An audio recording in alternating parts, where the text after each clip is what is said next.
Hey, what's up guys? Thanks for joining. So this is the very first episode of this renewed school. So I'm Daisuke, and then thanks for watching. So as some of you might have known, I was actually doing some like school teaching stuff before the pandemic with Mutant, right, in his channel. And thanks again for kind of helping me out on that, Mutant. But so the pandemic happened and I stopped playing this game completely, right? And then, as the little bit, the virus is dying down, I started picking the game a little by little, and then I skipped the Jazzy finale season 2 thanks to the pandemic, but I was able to join the season 3 finale, and it was a very, very great moment. And then, so I just want to quickly talk about why I wanted to restart the school and teaching stuff again, right? So I was in Texas last month and for the Jazzy finale, and then I was really surprised that that quite a few players were actually kind of coming to me, and then they were actually talking about my old teaching stuff, right? And I think those people were actually like sort of like new players. They just started picking up this game for some reason, right? There are many other games, but those people are just starting to play this game, and then they really wanted to learn something from the old players like myself, right? So I it kind of really got me struck, and then I started thinking, okay, maybe let me bother to do this again, right? In a little different form. So that's why I really wanted to start this again. Thanks for joining. And I think maybe the production might have some issue today since I'm not a streamer or anything like that, right? So if you notice anything else, please maybe just put some comments in the chat, right? I think that will maybe help me a lot. Alright, and then so today's episode, the very first episode of Third Strike After School, is CreakyAxe from our New York basement scene. Okay, so let's have him on the show. And Creaky, welcome to the show. Are you there? Hello. Can everyone hear me? Hello. Yeah, I can hear you. Hi everybody, it's me, Creaky. That's Gary introduced me. I'm a New York player that plays Alex from the basement at NLBC. I have been playing Third Strike since around 2016 when I first started in college. I played the character originally because Ryu just didn't fit my style. Because I normally played the character from other old games like ST and Alpha 2. So I picked up Alex because I thought the character was cool looking and it was pretty simple and easy. And I feel like it's kind of worth the while that I picked a character that I actually liked. And I'm glad to be on here. Okay. Yeah, thanks for joining. And then that's actually cool. And but I'm a little curious why you felt like Ryu wasn't the right fit with you. Like any reasons? You said like you played Ryu in ST and then maybe other games as well, right? Yes. So like it's just more like because like in ST and Alpha 2, like fireballs are very different in Third Strike. Like Third Strike fireballs are like different, especially since now the parry mechanic, where you can easily deal with fireballs by parrying it, and it helps build up your meter gauge as well.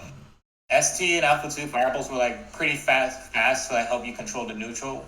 So like you either had to take a risk of jumping and getting anti-aired, or you just block the fireball and try to walk your opponent down. And in Third Strike, since I couldn't really throw out fireballs a lot because opponents could parry it, and I couldn't really reuse like old block stream, which was like crouch forward to fireball, because they could just red parry and punish me. I didn't feel right like I was playing Ryu, so that's why I kind of swayed away from the character mostly, because it's just how the Third Strike was like designed. It didn't feel like I was playing like ST or Alpha 2. It took a while, obviously. I'm kind of used to it now, but before I didn't felt very comfortable with Ryu, so that's why I kind of leaned over more to Alex than Ryu.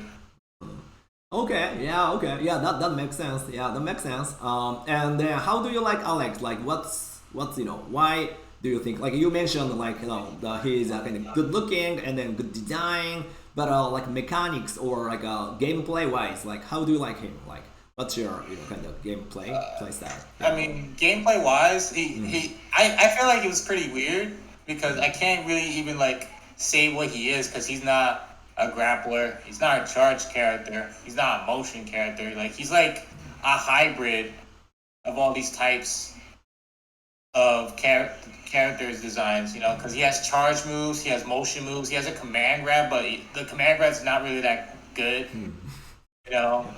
So it's like I just mostly liked him at first because I thought he'll fit to my playstyle at first, and he kind of does a bit because just mostly because his normals, even though they're not the best normals in the game compared to other characters' normals, they do right for me to play my playstyle a lot more. I think he also has different mix-ups as well, low overheads, command grabs, his card throw being scary as well since it has a lot of good range. And you can't really let him touch you once because if he lets you get in, one touch and you pretty much either get mixed or you die from damage because he does do a lot of damage. Yeah, he does. Okay, so you kind of the simplicity of the character and then powerful mix up and then kind of solid neutral. Does it make sense to you? That's why kind of you like playing Alex? Yeah.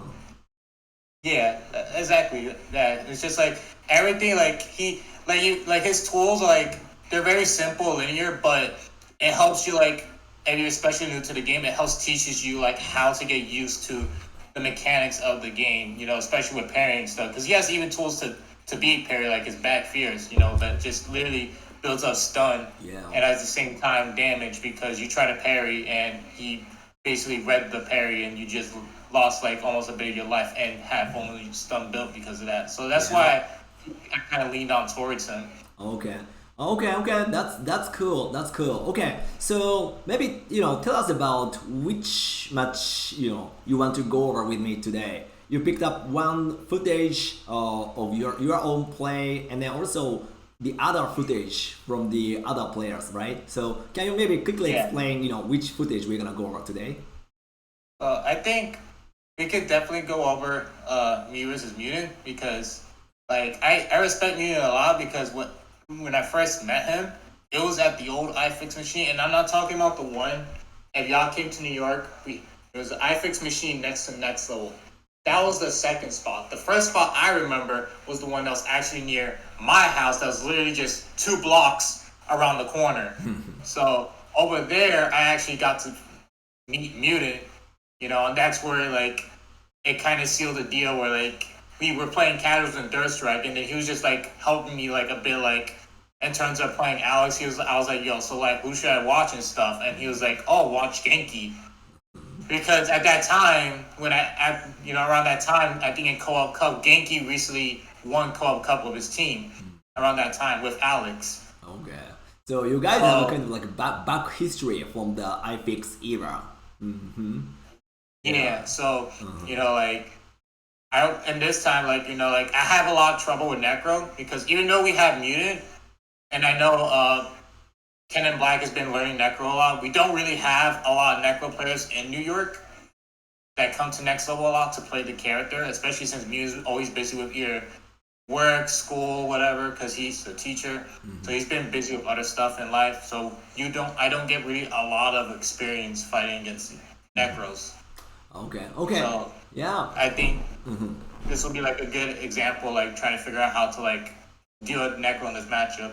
Right. Okay. Yeah, that's good. Okay, so let's actually jump on the video and then start the analysis and discussion. But right before we actually jump onto the video, I wanna talk about just one more thing. So today we're gonna go over Alex versus Necro, right? So definitely, I think those who play Alex or even maybe Necro, I want this episode to be a good resource for you. But at the same moment, right, like I said, I really want this series to be a good resource for everybody, right? Especially the maybe new players or young players. And what this means is basically, I don't want to be too specific, right? One good example is if I'm asked how to do double Fuki and stuff, I have no idea, right? I have no idea about like Urian combos, to be honest, I don't care, right? What I do care is the mechanics and how to take advantage of that, right? That's my kind of interest, and that's how I want to kind of approach to this game, right? To me, like playing is less a priority. I kind of like thinking about the game, thinking about the mechanics, and then thinking about the strategy, right? Like those should be kind of universal, right? So what I'm saying here is we're gonna go over Creaky versus Mutant, which is Alex versus Necro, but I really want to kind of put the universal ideas here and there so that maybe even like players who play other characters can take something out of this episode, right? And then, I'm not sure if this attempt makes any sense, right? So I'm gonna give it a shot maybe for the first couple of episodes, and then let's see, if this makes sense to you guys, right? And then if this doesn't make any sense, I'm gonna back out, right? But let's see, how this goes, how we can enjoy this. Okay, so with that said, I think we can get started. So let me start playing the video. So this is from the BBZ tournament 2 months ago, I think, before the Jazzy finale. And so let's start playing. So this is Creaky versus Mutant. Okay. So first of all, like what are you thinking about this matchup? Like what's your kind of goal image, or what you have in your mind before even starting the round? Like any like idea about the strategy, tactics, like any thoughts on that? Well, this matchup is like, it's like one of the few, I don't want to say bad matches, but it's one of those annoying matchups because the thing is, Necro has really good ways to control the neutral. His long limbs keep Alex out very well. Yeah. And especially it's very hard because since he has a very floaty jump, it's hard sometimes to try to anti him because he either can't play the drill or he uses like a different normal. So It's like, in this kind of case, what I'm trying to figure out, like, one, obviously, I don't want to get put in the corner because that's where Mutant really starts playing his game with Necro. Because he tends to either go for a lot of throws or try to go for, I don't remember his normal, but his launcher normal, if he tries to bail out the throw and then get free damage. So I'm trying to push him to the corner, like right here immediately. Yeah. Right. Try to keep him in the corner. Right. Yeah, that makes sense. So as opposed to having him have you in the corner, you really want to, hit something and push him to the corner, and then you want to start, your own game. Is that what you're saying? Like it's almost like exactly. Yeah, exactly. It's like it's really hard because you don't want him to like put you in the corner because that's where like he wants you to be. It's very hard because like a lot of Necro stuff. Like, you can't EXDP, you can't stomp. He will immediately beat you up out of those stuff with his launcher. His launcher will, like, beat you from trying to wake up stomp or EXDP. Right, yeah, like this situation, right? So now you are in the corner and you are in a trouble, right? Yeah. I almost feel like, arguably, his corner is actually one of the best with his Super 3, right? Because, I mean, it's almost impossible to react to his throw and back fierce mix up, right? I think Mutant is gonna do that mix up at some point, right? So for instance here, oh, he missed that. Yeah, so basically, yeah, Necro's walk speed is very slow, but throw range is quite wide.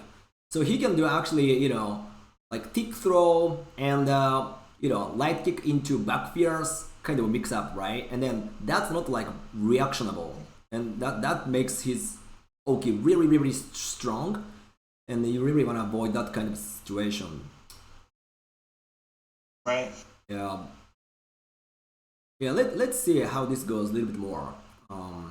So then for you to push him, right, as opposed to get pushed back. What's your kind of tool to do that? Like what's your tools or tactics to make it happen?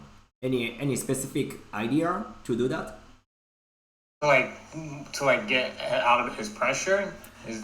Yeah, in that, because somehow, let's go back to the first round, because somehow you have to hit something and then you have to carry him to the corner, right? And if that's the case, Right. like, yeah, what's your like main tool, or what's your game plan to make it happen? Well, I think it mostly depends on like. First, I need to get like I guess like if I could get like a knockdown first, then I'll be okay because he doesn't really have a lot of wake up situations except for like like wake up button since his quick rise is very fast compared to like the twins. Mm-hmm. So like I would like to like try to like if I get jump in, that's great, but that's also very risky because the thing about it is like Necro players would definitely like to get that parry in. Yeah. Because then once you get the parry, that's when you could start doing their shenanigans a bit. Right. Yeah, that makes sense. Yeah. So I think what you said makes sense because you. Okay, so to me, let me kind of let me talk about my own thoughts around Alex. Right. I think as an Alex player, you definitely have to learn a couple of things, right? The one is probably the jump fears, right? I don't think other jump tools are very good. Only the really good tool is actually jump fears, right? So that's one tool. And then the other thing is definitely EX elbow, right? I think you hit that like in a very, very good situation a couple of times.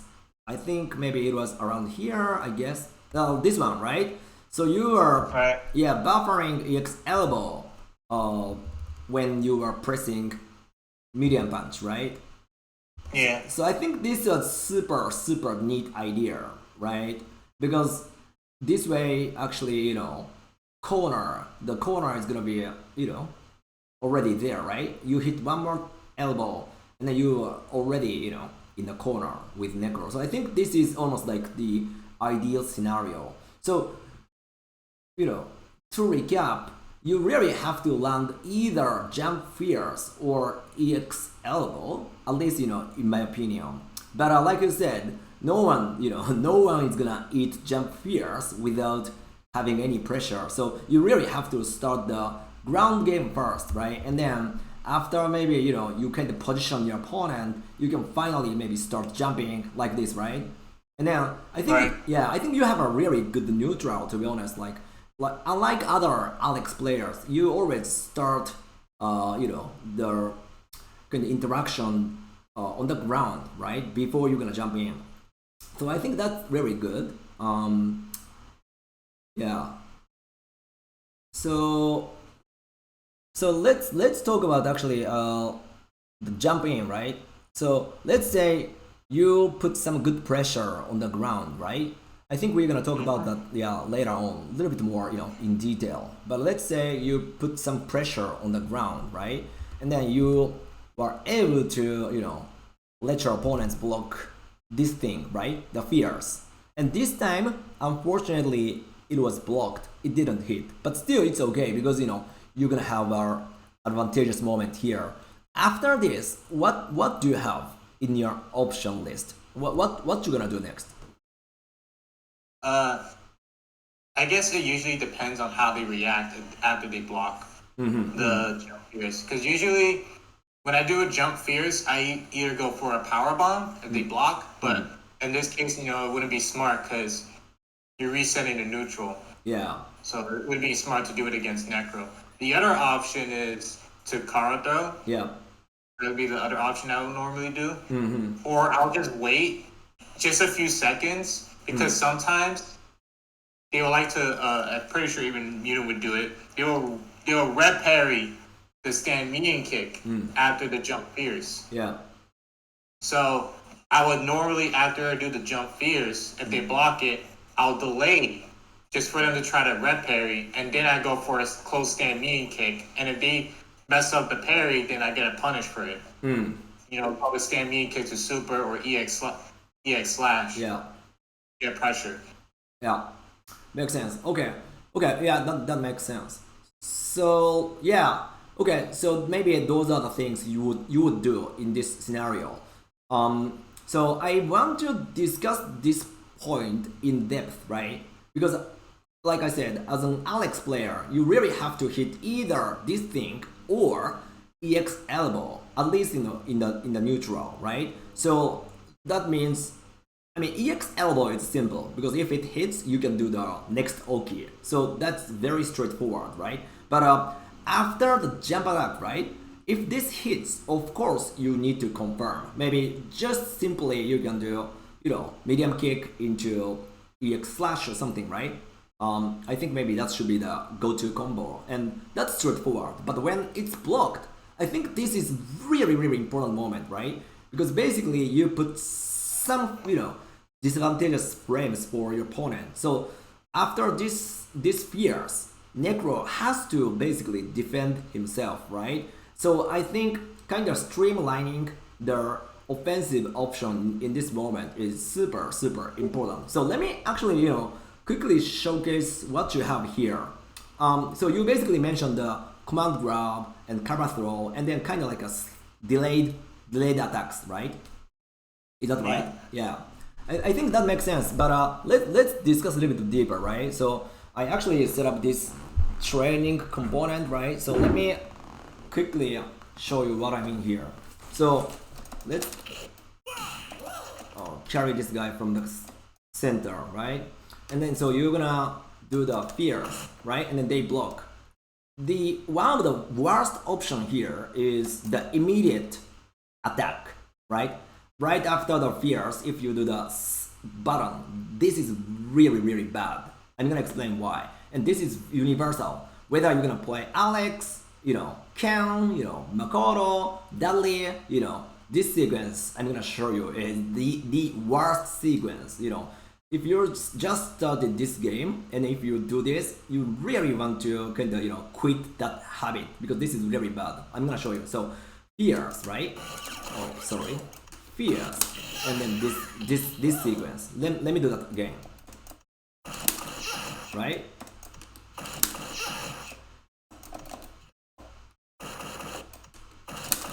Because if you do this, of course, so the reason this is very bad is this is not a mix-up, right?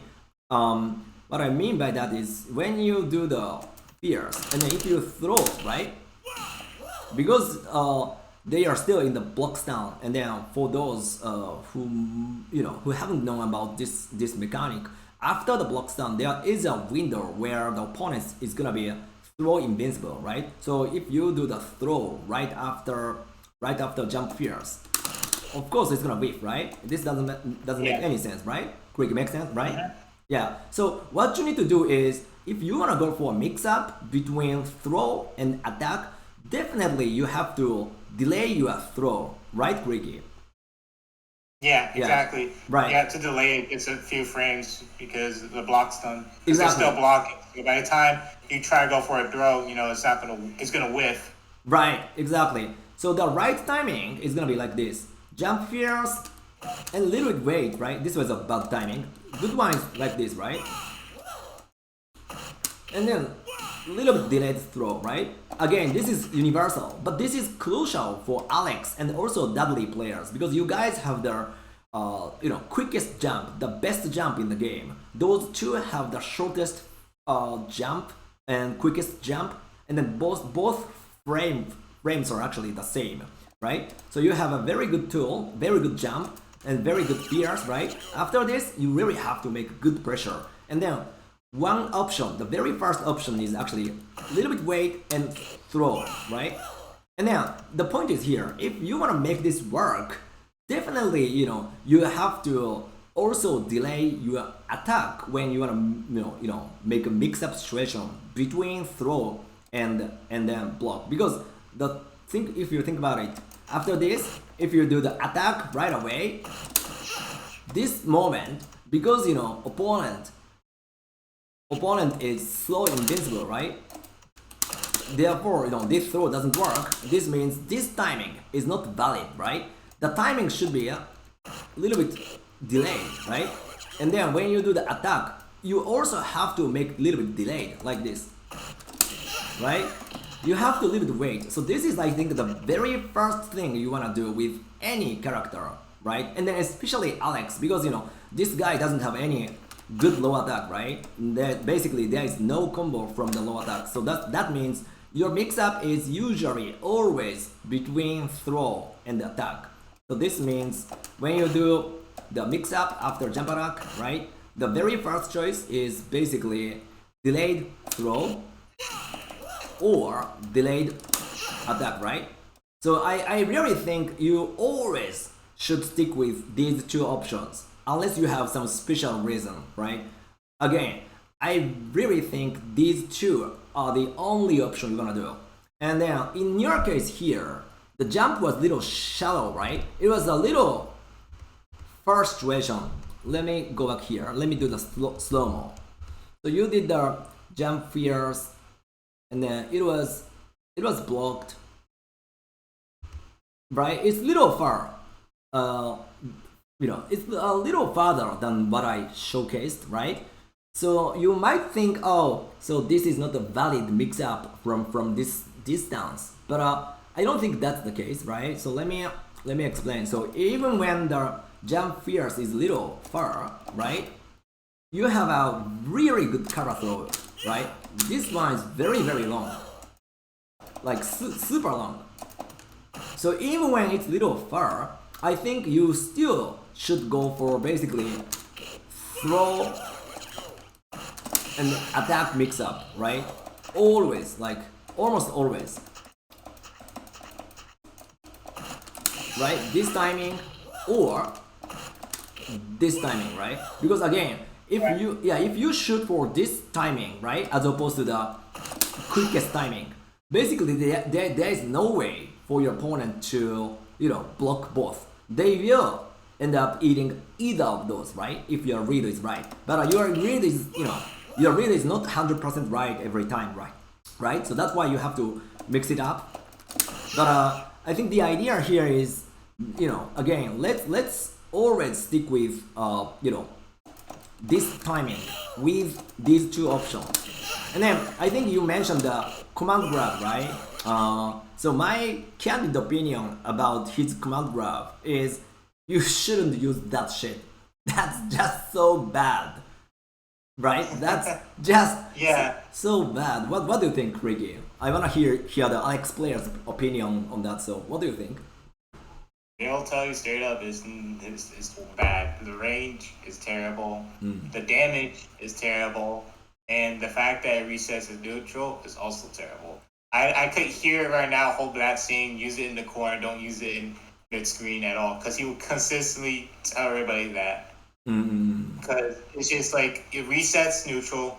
You're like, if you're getting pressure on the opponent and you do a command grab, you reset a neutral, you just gave them a breathing room as an Alex player. So now they have like a little bit of time to breathe and calculate. Yeah. And calculate on how to beat you.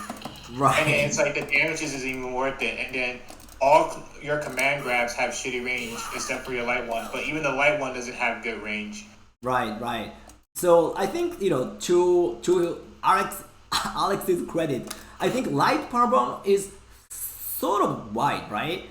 From this range, from this range, I think it works, right? So it's kind of long, but the problem is, like you said, it's gonna reset the situation, right? And the damage is just little, and then like you said, the situation after this is very bad, right? You can't do anything here, and if you do the regular slow, at least you can step in, and then you can still do some pressure depending on the character. If the opponent wakes up like very quick, of course you have to be very creative, but this situation is way better than the command grab, right? And then I wanna explain one more reason I think the command grab is really shitty. So this is actually in the same tournament, you versus me, right? Look at your great play here.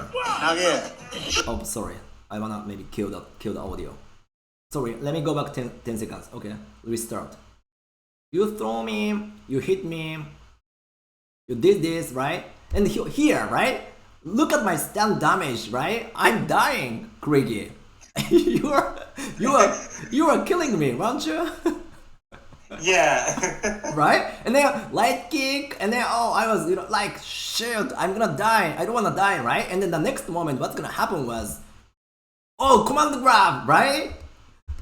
Good shit, right? I was so happy to see this command grab because I mean you with the command grab. This is the, to be honest, like pardon my French, but this is the shittiest thing of this tool. I mean, you're gonna eat the full punish, right? Regardless of the screen. Even in the mid screen, you're gonna eat the full punish. In the corner, obviously full punish, right? It's just so bad, right? So It's just unfortunate too because it's like the throw is good, but you can't. Your opponent's gonna catch on eventually, so they're gonna eventually start attacking your throws. Yeah. So it's like the command grab is supposed to basically like be like there to deal with the throws, but since the command grab is bad, it's like you don't get it's like you don't have good reward over it. It's like low reward, high risk, basically. Correct. Unless like maybe in the corner, but even then, like you're kind of resetting yourself a bit out of the opponent's way. But that's totally a different story right there. Yeah, exactly. I think your strategy itself was really cool. I wanna explain this thing as well. You did light punch into stand medium, right? Let me slow mo here. So what you did here was, instead of going for the direct mix up between throw and attack, you added this one layer, right? Which is light punch. This is gonna give you +1 frame, right? And then you basically shifted to the standing medium, which is the quickest move in your tool list. This one is actually a 5-frame setup. Okay, I'm gonna go deep on this point later on, but let's skip the details for now. But my point is, you did a really good sequence here. So you added one layer before you go for the mix up, and then you hit this, right? And then I'm one hit away from the stun, meaning from the death, right? And your strategy was, okay, let me do tick throw, which is, I think, great, right? The only unfortunate thing happening here was, oh my god, your command grab. Look at this. I mean, it's just so unfortunate. Like strategy was right, but tool was really bad, and then you get punished here, and then you gave me lots of breathing room here. So, and then if you in the different universe, if you went for a cover throw here, you would have enough you would have had enough time to do anti-air after your whiff throw.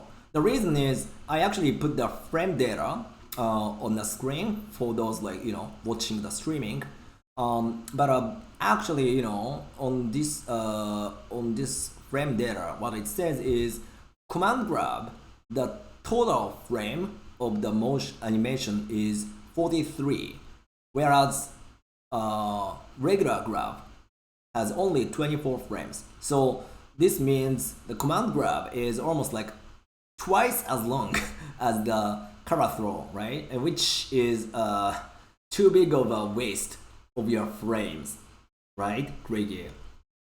Right. Yeah. And then one more point, of making this command grab nonsense is whenever you go for command grab, this implies you are doing a mix up, right? You are basically always doing mix up between the button and the command grab, because in your previous sequence, look at this, you added this layer, and then this time you went for attack as opposed to grab, right? So this means, maybe I was doing tech or something, right? But because you chose the right tool, right option, I was basically smacked, right?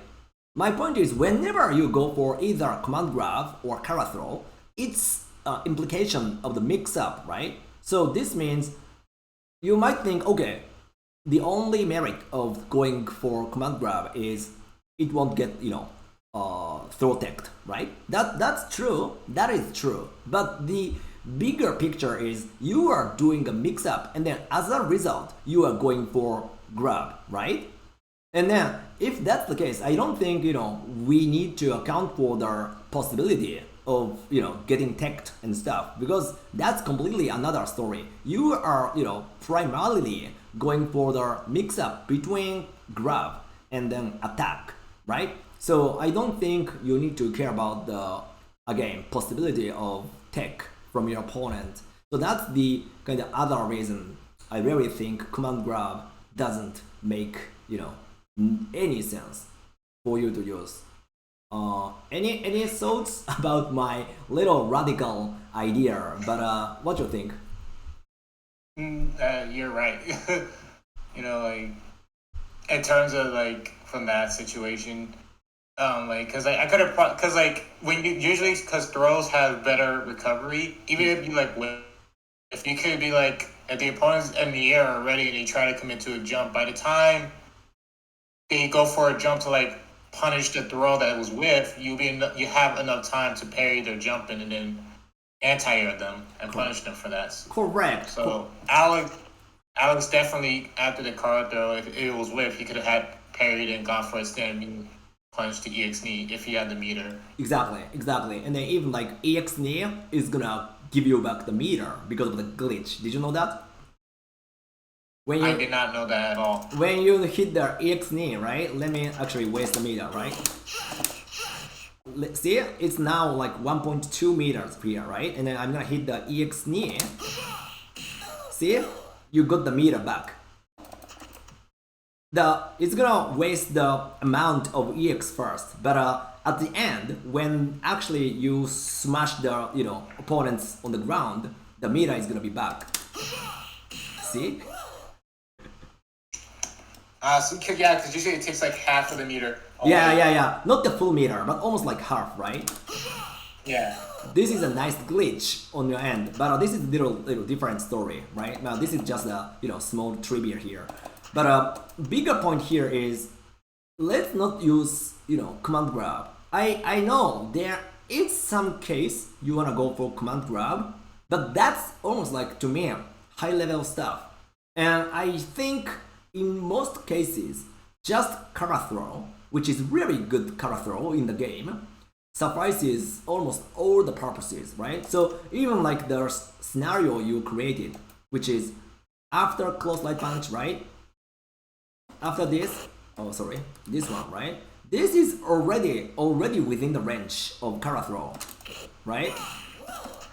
So basically you can do this mix up light punch into EX slash or light punch into kara throw. Never command grab. Never ever, seriously. Like again, zero reason, because this is a part of the mix up. You don't need to account for the possible tech throw from your opponent. So I think that's the maybe number one thing I want to mention, because again, your whole game plan is hit this thing or at least let your opponents block this thing. Okay, so I think maybe we can wrap up this point. Any other thoughts or comments on this part, Ricky? I actually never knew that glitch. That's kind of interesting. That's odd. Because I never knew that. I just thought it would be like normal, lose a meter and that's it. Yeah, glitch is kind of interesting, right? I think you are the only character who can get back meter off of EX. But yeah. Anyways, any other comments on the like offensive option side? Any questions or? So like, I know like when you said when I did the stand medium punch after close jab. Yeah. The other option I think other Alex players would do also would be medium chop as well. Medium chop means like this? Yeah, like after like they do like either a crouch light kick or a close light punch, they would do like a medium chop because heavy chop is too slow, right? Yeah. Heavy chop is active, but it's like depending on if you mistime the chop, you could get punished for that, like with a throw. But usually Alex players will go for like a heavy chop or a medium punch chop after that to catch them from like jumping. Right. You think that? Mm-hmm. You think that's the better option than doing the close medium punch? That's super good question here. Yeah, I'm really glad you mentioned that. So my thought process is here. I don't think, I'm not sure like if other top Alex players agree with my idea. Maybe no, I think. But my own thought process is here. I don't think you need to use this thing in this situation. Yeah, maybe you can use that, but I want to explain why this is actually valid here, right?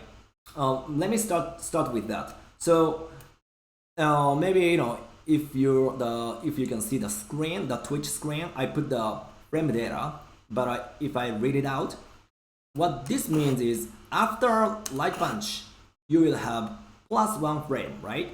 +1, and then this thing, right? This thing, there starts up on the 5th frame, right? So from the opponent's perspective, because this one is gonna give them like -1, and then because the next one is gonna come within 5 frames, basically there is a 4-frame window between this and this, right? So if let's say if they have a really quick move like Ken's DP, right, which is 3 frame, if they have 3 frame moves, they can interrupt, right? But not so many characters have a 3-frame move in the game. The only exception is Ken's DP and Chun's crouch light punch, and then probably in practice those two are the only things you need to consider, right? This means most likely no characters can interrupt this sequence, first of all. Okay, so that's the first reason. Are you following? Yeah, so it's like you're saying that since like you have a small amount of frame advantage up with close LP, stand medium punch would be faster, so they can't really interrupt it. Like they have to block the stand medium punch after that. Exactly. Or they'll get hit by it. Right. Exactly. If they want to interrupt, they're gonna just eat this shit, right? And then if they block, they will get thrown, right? Therefore, this mix-up is super valid. And then one more scenario you might want to think about is, what if they want to jump out, right? So unfortunately, I don't know how to use this training stuff. I just installed this thing today for this show, so I don't know how to use this. But maybe you guys can set up the dummy, as I'm gonna talk about right now. Meaning, after this, if they wanna jump out, right? I'm not sure if you know this, but there is a jump squat motion in this game, right? Maybe you know about that, Creaky. Are you familiar with that concept, mechanics, or you didn't know that? The jump squat motion? Yeah. So basically, after you aim the upwards, let's say neutral jump, right? After you aim the upwards, there is a small window where you will do the jump squat and then still staying on the ground. Did you know that? No. Okay, so this is super important, right? So it depends on the character, but usually, right? Many characters takes at least 4 frames before they actually or start jumping, right? I think I can actually show you what happened here in this offense. So let's go back to your nice light punch, right? And then after this, I was hit by close medium punch. But do you know why I actually got hit by close medium punch? So let's see that frame by frame. I'm doing the frame by frame slow-mo right now. I actually input jump in between light punch and stand medium punch. Okay, I input jump at this moment right after I got hit by stand light punch. then your stun medium punch is now, getting active, right? But like I said, I was inputting the jump already. But like I mentioned, after I input upwards, there is a small window where each character is gonna do the like jump squat, squat motion, right? It's just the preparation, preparation for the actually flying out, right? Over here, let's go one more frame. Your elbow is gonna hit me, right? But somehow my character looks like it's crouching, right, Creaky? Yeah. So this is the preparation frame before going to the air, okay? So there is a 4-frame window before going to the air in this game after you input the jump, right? And then in this 4-frame window, you are completely vulnerable, okay? You are completely vulnerable. And this takes 4 frames, right? And what this means is when you sequence from light punch into medium punch, because there's only 4 frames in between those two moves. If you input light punch into medium punch at the fastest timing, even when the opponent is inputting the jump, they can't jump out, because again in that window, even with their fastest jump, the opponents will be in the jump squat motion, like myself here, right? I wanted to jump out, I really wanted, but unfortunately, because I was squatting, I got hit by your medium punch, right? Then I was eating this slash as well, right? So going back to my point, after this, right, like I said, if they want to interrupt your sequence, right, they will eventually eat your medium punch, because again there's only 4 frames, and then almost nobody can interrupt in between this, okay? And even with Ken's LPDP, because this light punch is so quick, it's almost impossible to input DP. And then if they interrupt with some DP, you can just consider, okay, my opponent is just random as fuck, right? You can just consider your opponent as a random player. That's also a very important downloading, right? But in regular cases, they will never be able to interrupt, right?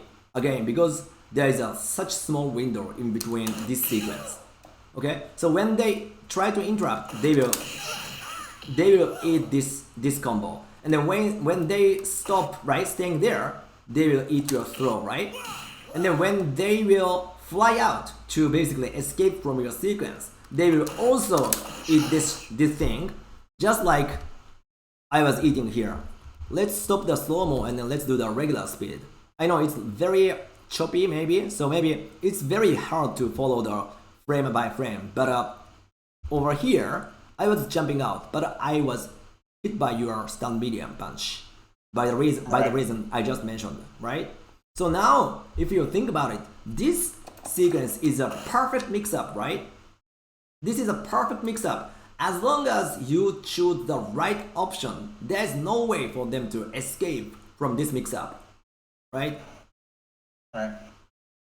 Yeah, so that's kind of what you always wanna do in this game, right? Whether after jump attack, right, you can do the same. Whether you wanna have one more layer like this, right? That's your option. You can do the same after jump attack, right? You can do this, but of course you can also straight up go for the mix-up after jump. Oh, sorry, this is a mistake. Right?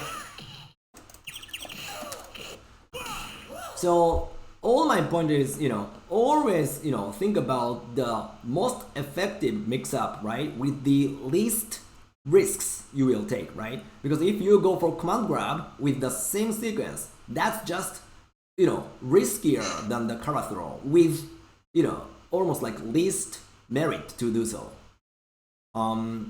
So yeah, back to your point, that's why I think you can basically always go for this mix-up. And then again, I'm not opposed to using medium punch fast chop and stuff, right? Of course, there are way more creative ways of playing this game. So probably there is some way to use that, right? But even when that's the case, I think you really have to establish your offense with those, very straightforward options first, because that's where you can make your money, right? It's the money of your offense.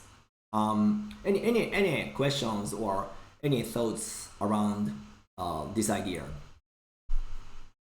That's all right. So like, that's a pretty good idea.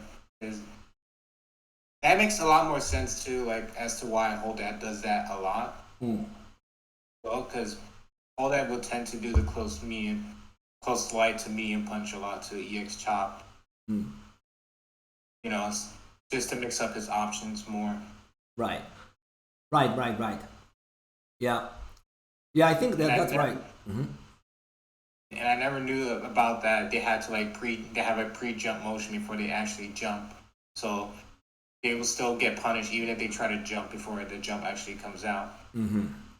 Right. Exactly. And by the way, one more thing we have to mention here is when they input the jump, right? Even during their pre jump motion, right? This jump squat motion, they are already invincible against the throw, right? This means, right? Yeah, within these 4 frames, they can basically get out of your throw, right? But they will eat the attack, right? So that's the state of jump squat. I think that's why in the next sequence here, I was able to jump out, right? I input the jump in this scenario, and then because you chose the throw, I was able to jump out, right? So that's kind of important mechanic we really have to understand.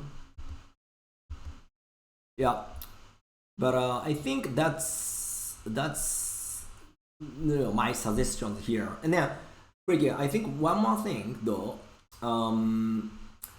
So this offense is really good, right? But the problem, if I can point out one problem here, the problem is if you start with this, especially on the wake up, a lot of players go for random parry, right?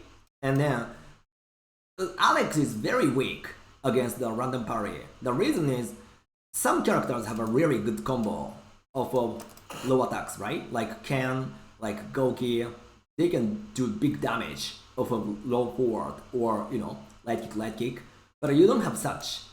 So your low attack is almost they can ignore the existence of your low attack, right? So if your opponent is smart enough, they will most likely go for high parry when they go for parry. This gets actually parried, right? So that's a problem. So sometimes you have to do a kind of blatant meaty sweep, or as a different opener, right? Of course, in an ideal world, you wanna always open up the offense like this, but this is risky in the real world. So you have to kind of spread out your options, and then in that scenario, you have to do this, right? Let's say you throw them, and then at the next mix-up, you can go for this sequence, but sometimes you have to go for like this after throw.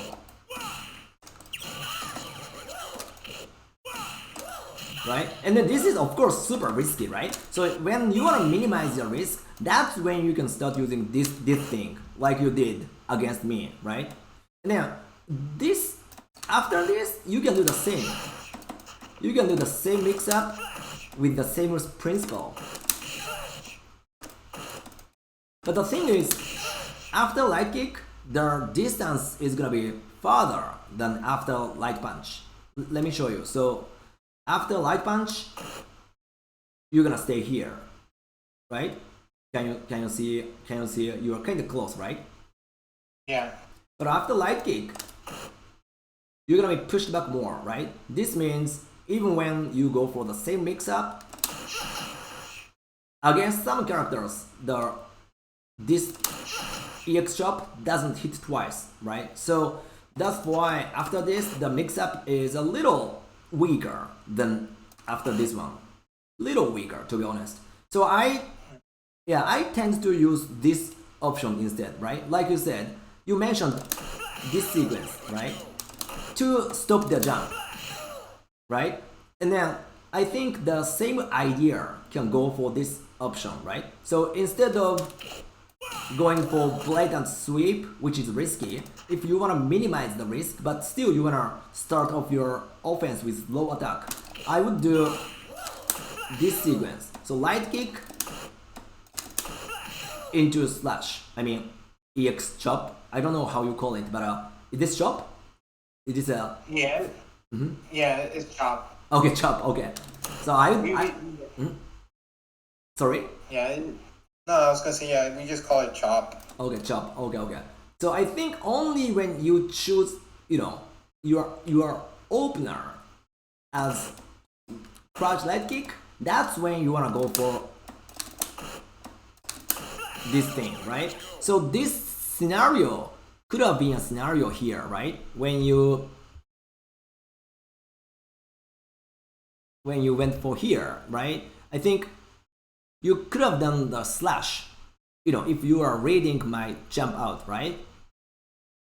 So that's the kind of, I think, situation when you can use the, canceling into medium punch slash. Does this make any sense to you? Yeah. Okay. Cool. Okay, so I think we have spent almost like hour for this part, but we have a second part of this episode today, right? You have the other footage you want to analyze, and then that one is not your footage, but from the other Japanese player. Is that right? Yeah. Yeah. So which one did you pick up for that? Can you maybe quickly explain the other footage? So the video I picked up is Tira's. I forgot the Yang player's name. Unfortunately, I'm sorry. It's okay, yeah. But it's a matchup that like one of my few favorite players in Japan is between those two, Genki and Tira. Mostly because those two fit my playstyle a lot. Yeah. But they do similar things that I would do in my matches in certain ways. So I picked specifically that video with T-Rob because one, I have a very big struggle with that matchup. It's also, I feel like, in my opinion, one of Alex's more harder matchups. Like maybe we're like right next to Chun-Li because it's like Yang has a lot of good mix-ups. Like the twins have a lot of good mix-ups on Alex in general because like he's a very big body character. They could mix him up with either Greninja or like Yang with his other super or with the multiple hits. It's a very hard matchup for Alex, but I think the Yang matchup is much more harder than the Yun matchup because it's very hard to parry the slashes because Yang could always change the timing of the slash. Or if he wants to, he doesn't even have to commit to the slash either. Yeah. So he could stay safe without doing the slashes, or commit to the slash and then change them up. And your option is either to red parry it and try to parry it and then punish him at the right moment, or you just block it out, which is the worst scenario you want to do, because then you're letting him chip you, and then he's building meter back, and then he's going to open you up with throws, shimmy you, or basically just like pressure you more. So it's like that one matchup I really hate. And luckily, in New York we have Envy. We got Envy in New Jersey.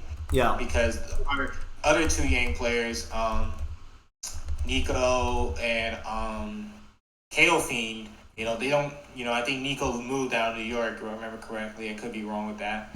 And as for KO Fiend, he's been MIA because I don't even see him on Fightcade as much either. Like it was earlier during the pandemic. So, we don't really have a lot of Yang players. So luckily, Envy's stepping up on the table. And even though he's been busy with work and stuff, whenever he shows up, it's still a blessing to actually get a chance to play him because he actually is like a very good player, and he's been improving a lot. So there's a good chance, like, if you, for me and other players in New York that don't know how to fight Yang, to like fight Envy and understand like what make this character tick.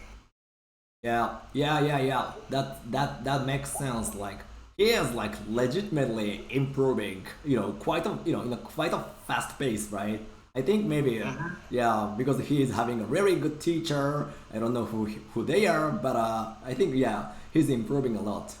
And with a little bit of maybe some luck, I don't know. But anyways, he's actually a really good player, and then it's kind of blessing, like you said, to have good twins players, right? Because without having practice, I think this matchup can be really, really tough, right? Even actually, I don't know how to play against twins. Maybe I should study a little bit more, right? But unfortunately, we don't have twins in New York these days. Maybe except MV and yeah, except a couple of few exceptions.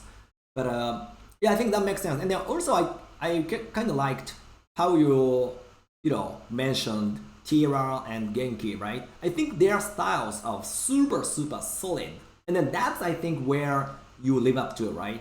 You love the solid neutral, and then eventually you want to crush your opponent with strong mix-up, right? Like I feel like that's your style. Is that right? Yeah, definitely. Yeah. So I think it's like my favorite. It's like one of the styles I picked up. From especially playing Ryu a lot, because like Ryu relies a lot on his fireballs to control the neutral, and then makes you like baits you to jumping and committing to a mistake. So that's where I picked up the style from, and I moved that from Ryu towards Alex, and try to implement that into my own style. Right. Character, because he's supposed to be an offensive character. And he definitely is, but it's like you could try to make him work like where you could make him do solid stuff toward the opponent makes a mistake, and then they commit to that, they commit it, they get punished for the mistake, and then you could start slowly working on the pressure of Alex. Right. Yep. Right. Yeah. That makes sense. So yeah. Okay. So then I think we can spend another hour, maybe 45 minutes, 50 minutes, or maybe less than that. But definitely, let's spend some more time for this matchup, right? And then let's pick up, where he is doing really well and how he's playing, and then which, kind of components we can kind of, steal and implement into our play. And then before actually going to this one, let me explain just one more thing, because you mentioned very good point where you say you have to kind of create a good neutral to make big pressure at point blank and stuff, right? So in that regard, I want to explain just one more thing. So over here, let me go back to versus Necro. I think what I want to explain here is give me just 1 second. I want to make the volume a little small. Okay, so I think I really liked how you hit this thing in the neutral, right? You did the medium punch, as a poke, and then buffering the EX slash elbow, whatever you call it, right? You did that, Creaky. I think that idea is fantastic, right? And then of course, the direct EX slash is also really good. Against some characters, as you know, there is a legit punish, so you gotta be very careful. And then, even characters that don't have punish can do red parry against the second hit. So this one has its own risk, right? But still, right. Yeah, once you can hit this thing, you can start your your own show in the corner. You are doing that, and then we discussed even stronger options like Kara throw, or like light kick into this thing, right? And or light punch into medium punch slash these tools, right? So it's a matter of how to hit elbow, right? And then one thing I really want to mention is, I think in the neutral you can use this one this one, right? I think these three are very strong, especially this, right? So many players are kind of, underestimating this forward medium punch, but this one is really good because this one can beat the, shoulders crouch medium punch and stuff, but also this one can be a kind of preemptive anti-air, right? This can stop their jump before actually, they start landing their jump kicks and stuff. So this one is a super good tool, right? And also this one is the longest, right? So this is our key component in your neutral. And then this one, right? Especially against Shotos, because if the Ken starts mashing the crouch medium punch, let's imagine Kens are mashing crouch medium punch. The only tool you can beat it is actually the tip of this thing, right? So this tool is also super valid, right? So I think these three, forward medium punch, crouch medium punch, standing medium kick, other kind of key tools you wanna use in the neutral. Okay. Then to kind of spice up your neutral, I would recommend to use this thing. Okay, the kind of raw thrust chop, right? Because this one will push you back in the beginning of the animation, especially I think the fierce one. Fierce one is a little slow, right? It looks risky, and which is actually risky, right? But this thing is very rewarding. I'm gonna show you something. So let's say, let's go back to the Necro matchup. You are in this position versus Mutant, right? And then he kind of kept doing standing medium punch in this range because his standing medium punch is very, very long, right? It's a little different topic, but because of his stand medium punch, shorter players can't press low forward. They always think, oh, low forward is a great tool. Let me press that button, right? In any matchup, but that's not quite right because his stand medium punch is longer, and then there are those exceptions in this game, right? And so let's go back to Mutant's play. He was doing this kind of thing. Let me actually play, right? So in the corner, this is a big pressure because he can confirm into super, right? And this is very long. So your regular buttons can be actually losing against this tool. And then what I recommend is, spicing up your offense with raw thrust chop, right? So this is almost maybe, looking like this. So it's gonna kind of, duck their stand medium punch, right? Like this. Of course, it's timing, so it's not like a perfect answer. It depends on the, range, depends on the position, depends on the timing. But still, this shit is very good. And then after you hit this, of course you can connect to slash, right? So I highly recommend to implement the raw medium, medium punch or fierce slash chop. So that's kind of my last suggestion in the neutral, especially against Necro. This is valid. Of course, this is not a perfect answer, but this is definitely valid.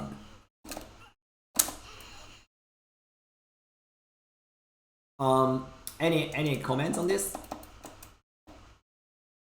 No, because it's just funny because I really, I know every Alex player would tell me to do that too, especially Shine Box, but I just refuse to do it a lot of times because I know, it's a good tool to use because it's the thing about it is it's when he does the chop is like a fireball in a sense because, Right. Because it's like a towards moving hitbox. And since his body goes under it, he sways back, so his hurtbox goes back a bit. So he can avoid certain things when doing a chop. But me doing that, I know even though it's good in neutral, I always be scared of doing it because fighting against good players, either they're gonna parry it, or if I misspace the chop, I'm pretty much gonna get screwed and get whip punished for it as well. Right. Yeah, makes sense. So I think this could be a kind of matchup specific, but for those characters who have a long stand attack like this thing, right? actually, your chop has a very good property. You can duck his, stun punch, and then you can hit this, during, while actually you are ducking this thing, right? So I think this is actually a very good tool. Again, this is not the main tool, but because your kind of normal buttons are limited, you want to kind of change up the timing and stuff, and for that, especially against Necro, I think there is definitely some use cases. Yeah, maybe you will figure this out, but this is super rewarding, right? That's the point. Compared to this thing, right? Because if you keep pressure, by doing this or doing this, right? This is just kind of like just a greeting, right? Before you actually start your real purpose, which is this one, right? Because unless you start up your offense from this one and then mix up after that, or you hit this one, right? You have basically zero chance to win the game, right? Again, you don't have a great confirm in the mid screen, unlike Ken, Chun-Li, top tiers, right? So the only moment you can, get the big damage is either point blank in mid screen or in the corner, right? So you definitely have to hit either of those. That's my whole point of this, kind of episode today. And then 2, hit EX slash. Of course, raw EX slash is good, but again, if you can hit the flash up here, that'll make your life a little easier in some cases. And it's super rewarding. And then, Creaky, just one last tip here. So maybe you will figure out when and how to use flash chop. Maybe we can discuss more. But when you input the flash chop, whenever though, right? When you input, don't do the regular quarter circle. Okay? The quarter circle? Yeah, so don't do the regular, Hadou command here. You might do, let me talk about the num key here. Maybe you might want to think, 2, 3, 6, right? So down and the down front and then front, right? That's the regular input, right? But don't do this. Whenever you input Hadou command, right? Let's finish that with back, okay? So it's almost like Hadou command into back.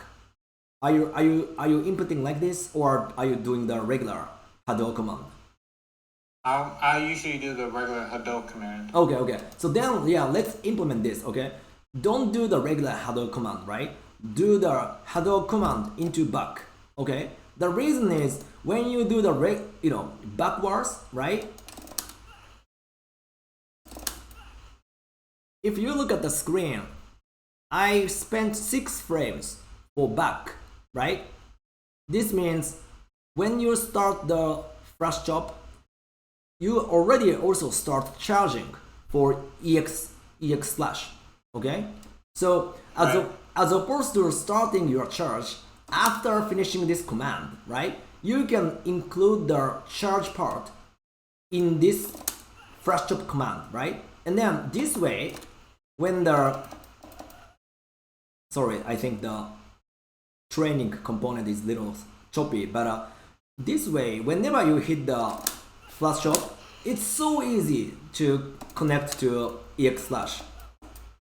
Okay, there's a big difference between those two input.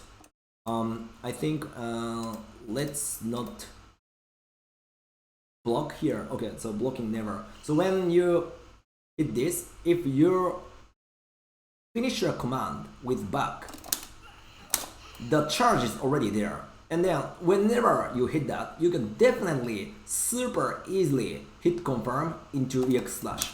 I'm not sure if this is a kind of popular technique or not, but believe me, this is a very good technique. You can always easily confirm, even like in the corner situation, right? When you input this thing in the corner, you should input actually, Hadou command into back. Oops, I'm really bad at playing on my lap, which I usually don't do. So, but that is my last tip. So let's think about how to, implement the raw flash chop, and then whenever you input this thing, let's finish the command with back as opposed to front. That's my maybe, last 2 cents on this matchup. Alright. Makes sense? Yeah, because I always have a hard time getting the charge move out sometimes after I do the no version and if it connects. Right. Either I'll get it or I'll accidentally get like a stand mean kick instead. Right, exactly. Right. Yeah, exactly. That's my whole point. Because it's not rewarding, you take risk to hit this, like you said, right? This is definitely risky, but there is some use cases, right? That's my point. And now, if you already take a risk, you have to maximize the profits there, right? And then profit here is hitting this one, right? Not like, hitting this one, right? So what? Hitting this one after taking big risk basically makes 0 sense here, right? That's why, and you wanna always input like this. And then if you go for fierce flash chop, actually, there is a plenty of time to start charging after the regular Hadou command. But, fierce is riskier if you think about it. Of course, you wanna start with medium because this is less riskier, which is much quicker animation, right? This is medium, this is fierce, right? And this means when you choose the medium one, which is less riskier, you definitely have to input the backwards before you finish the command. This way, always is rewarding, right? It's risky, but super rewarding, right? And then, after you carry the opponents to the corner, yeah, definitely, mix them up, okay? That's the only way you can kind of, win with your character. It's not super great, but corner is great. So I think that's maybe my one last tip here. All right. Again, makes sense. Yes. Okay. Sounds good. All right. Then I think we can go to the Tira versus I think this young player's name is Atsuo. I think they are both from Tokyo area, but I almost forgot about Japanese players. So yeah, let's just focus on what's gonna happen in the screen. Let's see how Tira is gonna play. Oh, by the way, sorry, I think maybe. Oh no, it's fine. Let me transition to the right screen here. Okay, so let's start playing the video.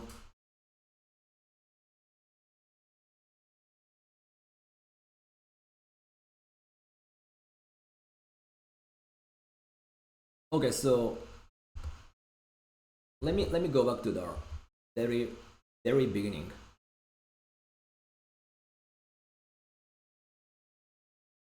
So Tira kind of started the round with jumping, right? I think he had 2 ways. One is starting with a solid ground game, but in this scenario, he started with the jumps, which is also fine, right? I think you can just kind of test your opponents in terms of like how they're gonna react to your jump, right? And because he didn't put any pressure on the ground yet, he was using this kind of gimmicky technique here. I think maybe you hold out or even shine box. You guys are very good at this technique, right? Like whiffing, jump medium punch that will make your opponents the block motion, and then you can do the empty throw and stuff, right? Are you using Are you using this technique maybe here and there?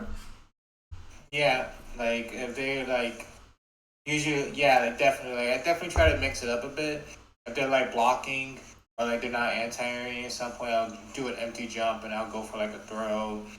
or sometimes I'll just walk back afterwards, and they usually attack the throws to just make them bait them to think I'm gonna go for a throw, and then I punish them for it. Right. Yeah. That's exactly right. Yeah. And I think the reason he did this here is again because he started the round without putting any pressure on the ground, right? So he was kind of determined to do some scramble from the air, right? And then because he chose that strategy, he did this gimmick, right? Because this situation is a little tricky situation. If there was already pressure put on the ground, probably he would have gone for the jump fierce, right, the regular route. But because he was going for the kind of scramble route, he started off with this gimmick, and then I think this actually makes sense. Although this time it didn't work, but okay, let's go back to. Sorry, I think that video might be a little choppy, so let's go back. Okay.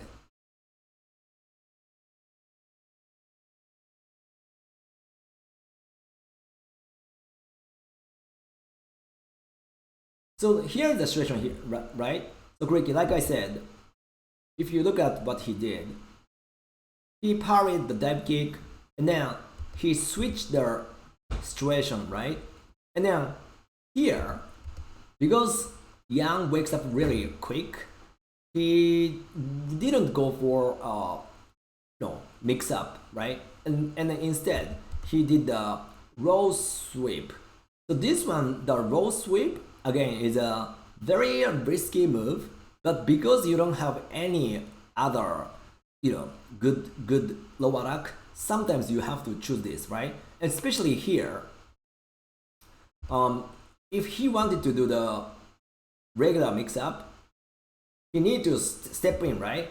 But again, he hasn't put any pressure yet, so that's why I think he started with sweep to test kind of how his opponent is gonna block and defend himself. But my point is, roll sweep can be an option at times.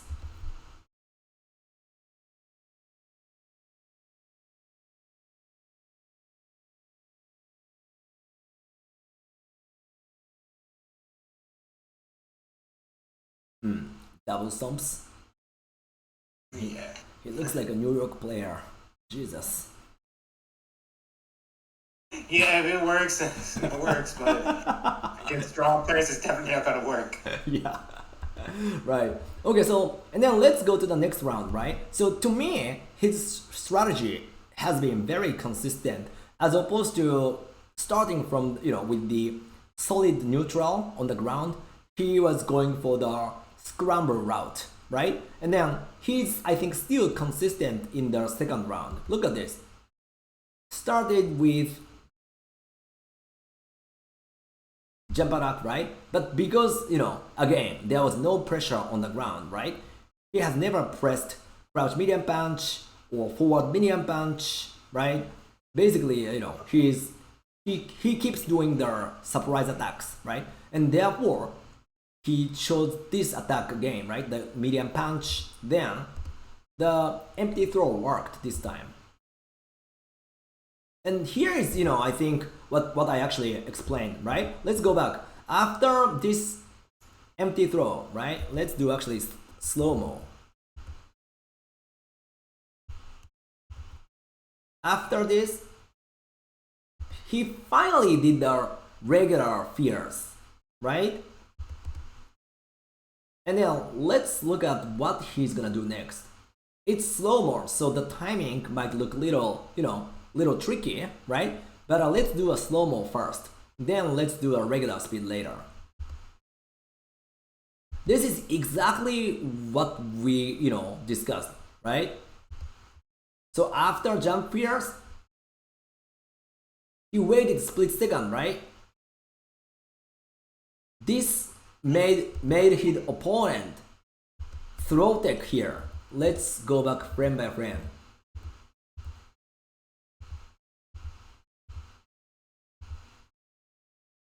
it's little, tricky, but after this, I think young players going for throw tech because it could have been also a throw timing, right? Because Tira waited for split second. Hence the legit mix up, right? He didn't miss opportunity. So in the different, alternate universe, he could have done cover throw, right? I think in any other universe, he wouldn't do command grab. I guess. I hope. I mean, maybe he would, right? But I wouldn't. Okay. Oh, sorry, something happens. But let's do the regular speed here again. Go back. Empty throw. Jump attack. Right? He's definitely waiting split second. Let's play once again. Empty throw. Can you tell? Is he waiting or is he not waiting? No, he's waited. He waited for like a few seconds before he committed. Right. Yeah, I'm glad you agreed. Yeah, so that's what you wanna do after jumping. This is your main purpose of playing Alex. Okay, so let's go to the next situation. And then some stupid, empty throw, like multiple empty throws. Of course that works. Yeah, I think empty throw is actually super strong. And then I didn't mention the standing fierce, but definitely standing fierce is strong. It's long, right? It can hit from this range, and then it's a huge damage and huge stun damage too. So definitely you wanna use this one as well, especially when you don't wanna go for mix up, right? And sometimes you wanna just be straightforward, and in those cases the fierce is always kind of reliable, and then this will give you a lot of plus frames. If it hits against the crouch motion, it's gonna be a plus 3 frames to plus 4 frames, which is huge, right? And then after this one, the one with the regular sequence is sequencing to crouch medium punch, because after this you're gonna be a little far, and to kind of keep pressuring, I think stun fierce into crouch medium punch is a very like popular sequences. I've seen so many times Genki that do this sequence, and then even like after crouch medium punch, you can do like dash throw and stuff, right? It's a little tricky, but it's gonna be looking like this if I try to replicate the situation. So I think it's gonna be like hitting this and then pressing this and then dash cover throw. You might think, oh, isn't this too simple? Yeah, it is, because you picked up the very simple character, but this is strong, right?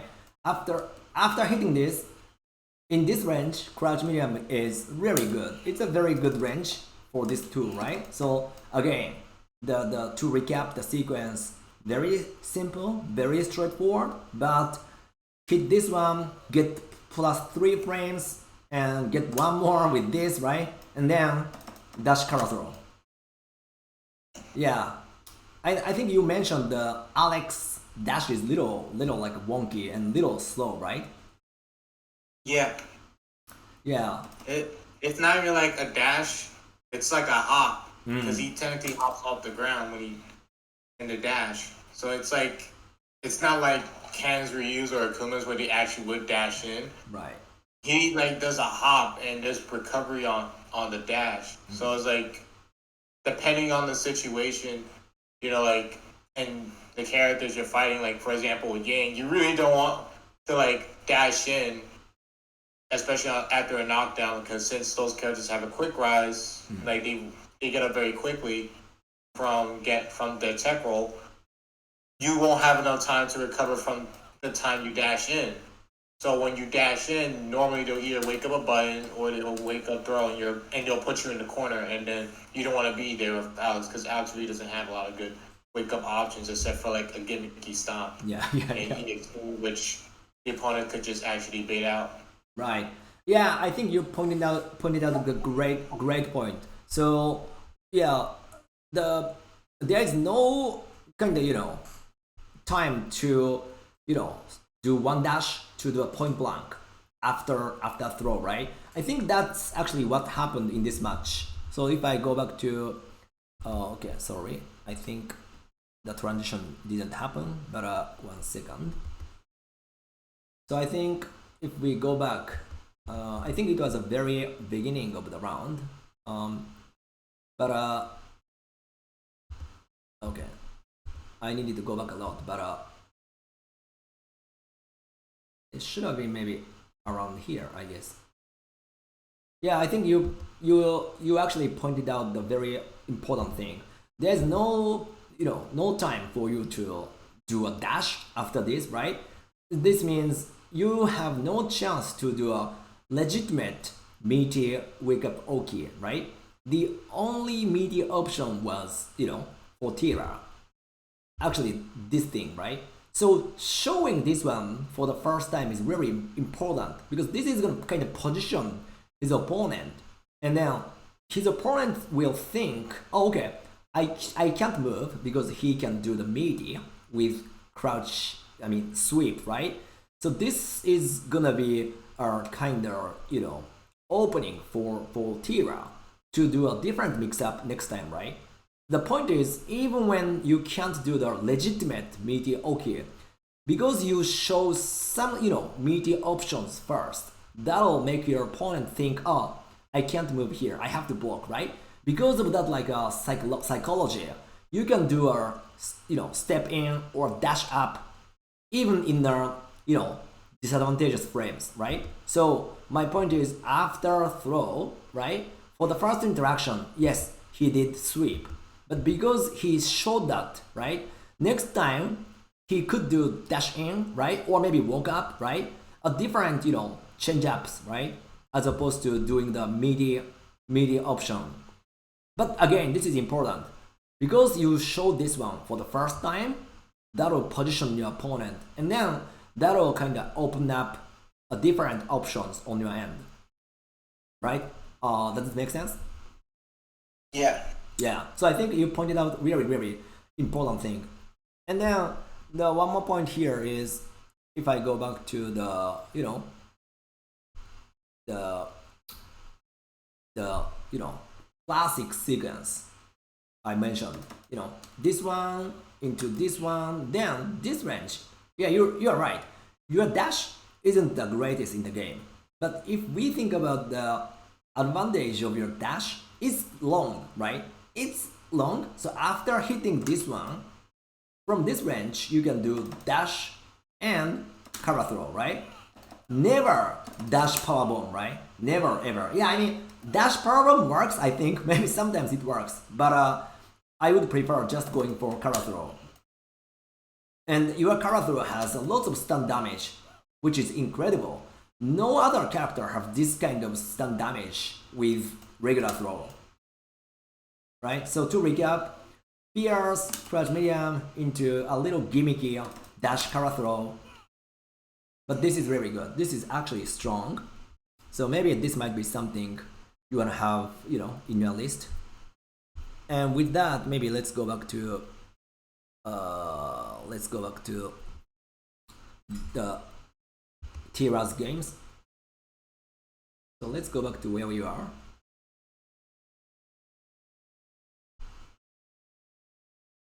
So he closed the first game with nice little stun fears, and then this is the next round.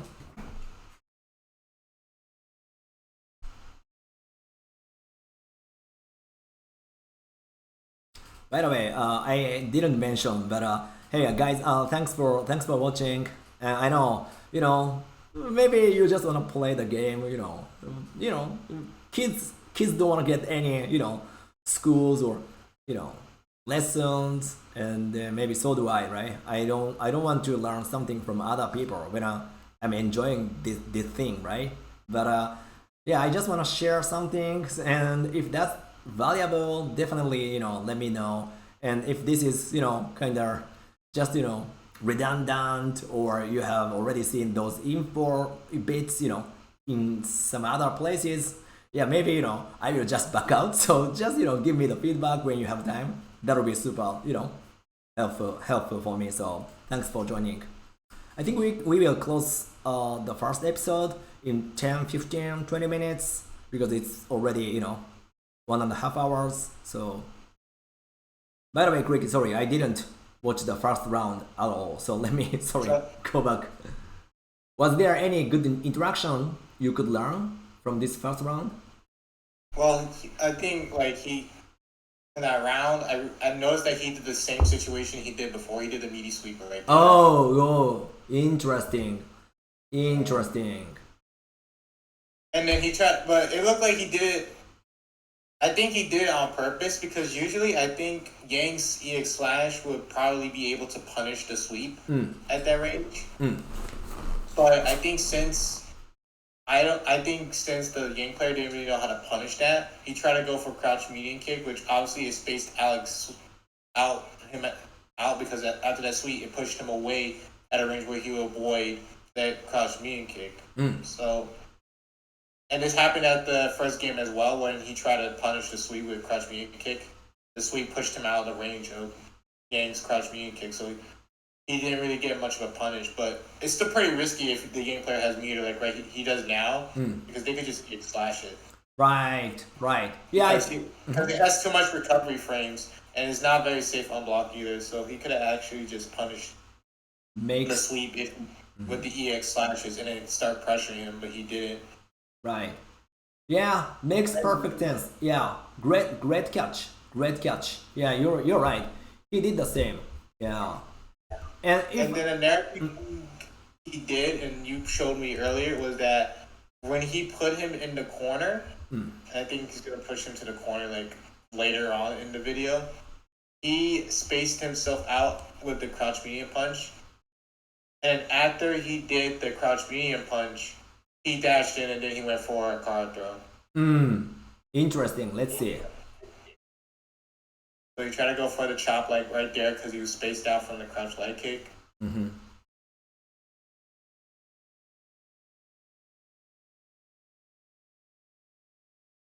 Crouch medium punch and then right. Card throw. Yeah.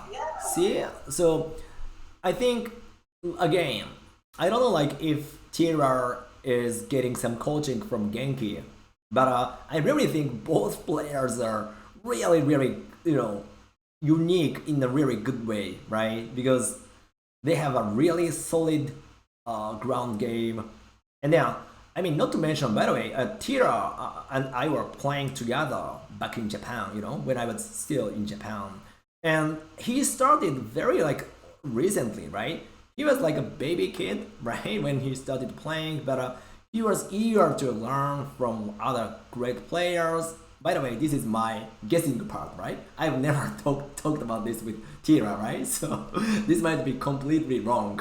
But I think I've seen so many times, as a matter of fact, Tira and then Araki and then, Roshi Hikari, like those great players were always discussing after the arcade, right? After maybe midnight when the arcade closed, they were just standing outside the arcade and then just standing talking for an hour or two, right? And then why I can say they were talking for 2 hours and stuff was because I was hanging out with some like American players. We were just drinking as opposed to discussing the game, right? We were just chilling, and after we came back from the drinking and stuff, they were still standing outside like at 3 a.m. and stuff. I mean, no wonder they can get better, right? I'm not saying like they are not not only eager, but they have a system where they can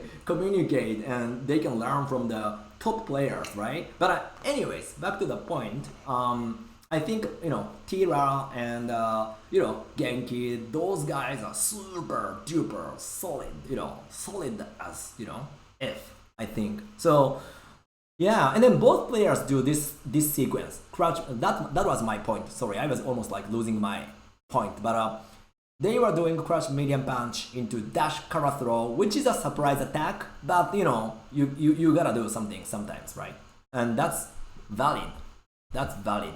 And then one more thing maybe we can mention is so to your point, Creaky. So over here, I think so he did the throw. And where was that? I almost. Oh, by the way, he also did this thing. I just noticed. After this, he did light kick into flash. Okay? Yeah. So this is their option when you think about anti-jumping out, right? In general, right? This is also an important tip. I'm sorry, maybe I might be putting too many points today, but in general, the safest place in this game is in the air, right? Air is super safe. You can input the parry, right? Which is basically makes you invincible. And also, you can even do double parries in the air, right? When you are ascending and when you are descending. There are actually two different windows you can use in the air, right? So this makes the air the safest place in this game, right? So jump out is always the best answer to any of opponent's options. But this is a very, very deep topic, so I'm gonna maybe talk about this in the following episode if this attempt is gonna continuing right in the following weeks. Right. Let's see if this makes any sense to anybody. But if hypothetically, if we keep doing this activity together with you guys, I will talk about why air is important, and then this will bring us to the defensive techniques which we haven't discussed today, right? We basically talk about how to make your offense very good based on the fact that you are very solid player, right? If you are the random player, right, I would maybe start with defensive techniques, right? But I wanted to make your offense stronger first with really valid mix-up options with some theory, right? So let me talk about the defense part next time. To me, if I can take out only 1 point from my gameplay where I can say, oh, I'm actually a kind of a good player, I think that should be my defense. I'm so proud. No, I'm not so proud, but I'm sort of proud of my defense techniques and my thought process in that area. So let me talk about it if we have following episodes, right? So it's up to you guys, right? I might immediately delete the channel and I'm gonna pretend, I have never started the class again, right? That could also happen. Let's see. But regardless of whether this show is gonna continue or not, the defense is super duper important. Then the only concept I'm gonna talk about today is the air is the safest. It's the safest. Always, escape to the air. That's the concept.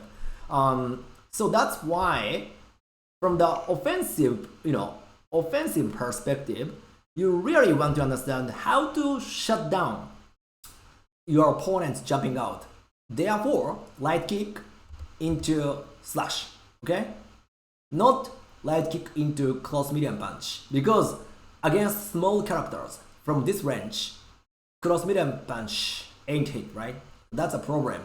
That's a great tool, but the problem is it's upwards and it's kind of short, right? So it ain't hit against like small characters from this range. Therefore, you have to use this.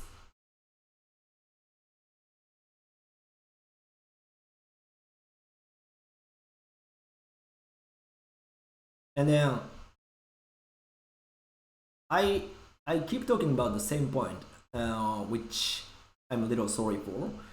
But Creaky, so this point you mentioned, he went for sweep again, right? I think the other reasoning behind this is because he closed the first game with stunned fears, right? He did stunned fears already in the very end of first game. If we go back, when he closed out the game, he did this, right? So I think you know, this sweep is almost the sequel of this sequence, right? He showed this, and therefore he went for sweep next time. I think that could be like another reason, you know, he went for that. And then Creaky, this might sound a little contradictory, but as much as I recommend to go for legitimate mix-up, which we talked about, I also recommend to do the super simple high-low mix-up, which is stand fierce and sweep, and you know, additionally the meaty throw, right? This might sound a little contradictory, but your stand fierce is actually really good, and then it can be kind of a test. If you do that, and then if they parry that, that means they are heavily relying on their front parry, right? That's when you wanna start, you know, abusing cover throw and stuff, right? That's another story. But I would recommend to kind of rely on your stand fierce even after jump fierce, right? I said let's go for mix up. Of course, that's really good, but you can also use regular stand fierce. On paper, it shouldn't work because you don't have any good low attacks, right? Which can be, you know, comparable, right? There is no hit confirm from the low attacks. So on paper, in theory, stand fierce shouldn't work, but in reality, it works. Somehow overhead still works. So I think because of the damage, because of the stun damage, and because of the plus frames you can get after the stun fierce, I think that's worth using, to be honest. So this might sound a little contradictory. You have to figure out when to go for mix up, when to go for you know, high-low stuff. But I wanna say both are valid options.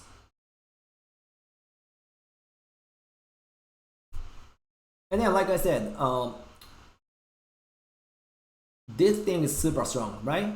This can stop dive kick, this can stop any other jump ins, right? This is really good. You really have to use this one a lot on the ground. Then, finally, you can start jumping. After you know, take over the control on the ground.